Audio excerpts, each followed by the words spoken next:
Halo, ketemu lagi dengan saya. Ini kita lagi di suatu desa namanya Rantarasa 1. Kebetulan saya lagi ada program di sini, dan beruntungnya lagi kita dikasih tempat untuk menginap itu di kediaman Bapak Sahudi. Nah, kebetulan beliau ini kayak semacam tokoh desa ya, yang sangat dihormati di desa ini. Banyak sekali pengalaman atau petuah atau pesan-pesan dari beliau yang saya rasa bisa saya sharing di sini buat teman-teman, khususnya buat anak muda, bagaimana memanfaatkan pekarangan atau memanfaatkan waktu untuk menanam ya. Jadi kita nanti akan ketemu dengan Pak Saudi dengan pesan-pesannya ya. Simak baik-baik biar kita bisa memanfaatkan sesuatu.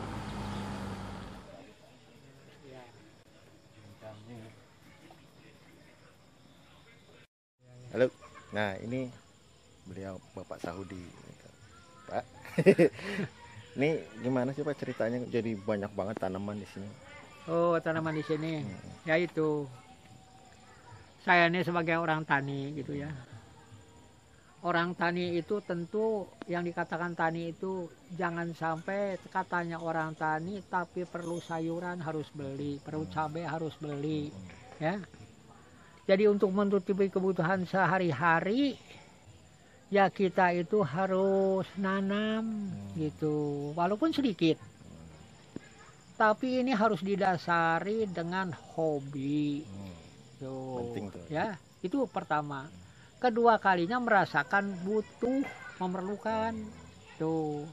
Makanya kalau sudah hobi walaupun dilarang orang misalnya tanam-tanaman ini, tetap mungkin nyuri-nyuri gitu.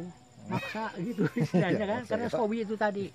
Lagi pula ditunjang dengan butuh itu tadi. Nah, tapi terasa manfaatnya ya, terasa manfaatnya.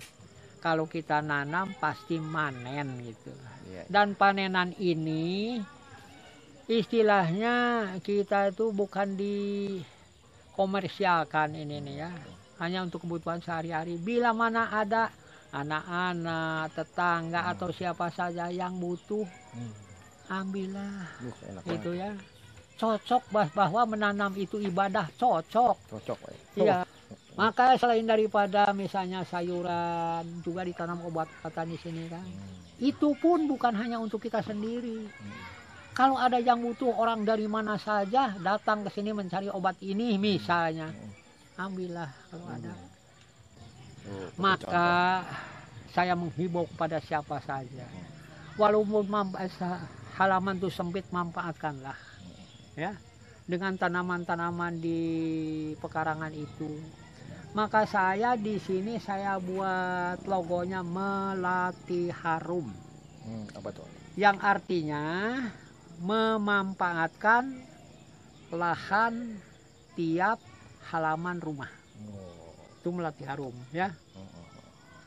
Nah, jadi kalau memang keadaan demikian, insya Allah kita misalnya setiap rumah bisa mencukupi kebutuhannya masing-masing dengan bumbu-bumbuan, dengan sayur-sayuran. Maka saya tuh buncis walaupun sedikit saya tanam, salada untuk lalap saya tanam, cabenya juga untuk nyambal saya tanam, kencur, terus sop, daun bawang. Ya, buah juga banyak ya. Buah-buahan juga saya tanam untuk menutupi kebutuhan. Misalnya saja kan duren, duku, sawo, ada jambu air, ada jambu botol. Itu bermacam-macam tanaman buah-buahan saya tanam. Tuh ya. Saya tanam di mana ketemu bibitnya, dimanapun saya bawa. Jangan sekali-kali berpikir, entah termakan entah tidak karena sudah tua. Jangan itu. Kita meninggali harta yang banyak tidak, seperti saya gitu ya. Masa jambu kelutuk saja tidak ditanam? anak cucu nanti kalau kita sudah tidak ada, kita bakal dikenang kalau kita ninggali buah-buahan yang ada di sini. Anak sambil metik ingat nanti bahwa itu ingat dengan orang tuanya, ya. Ini hasil jerih payah bapak katanya. Ini hasil jerih payah kakek katanya. Saya sekarang yang makannya, sekarang saya yang mencicipinya. Itu adalah merupakan suatu kebanggaan. Ya, mantap ya. Ya, mantap. Ngomong-ngomong, umur berapa sih? Oh ya, umur saya sekarang itu sejak tahun ini adalah 79 tahun. Tapi saya punya semboyan pantang mati sebelum ajal. Ya. Semangat Sebab terus. kalau mati duluan sebelum ajal itu paling susah. Aduh, iya. Tuh. Iya, betul. Contoh ya, jadi semangat terus. Ya. Jadi semangat terus. Nah, semoga silahkan kalau perlu ikutilah semboyan saya. Coba. Mudah-mudahan Insya ada Allah. manfaatnya bagi siapa saja. Kali lagi memanfaatkan lahan di halaman ini sebaik-baiknya.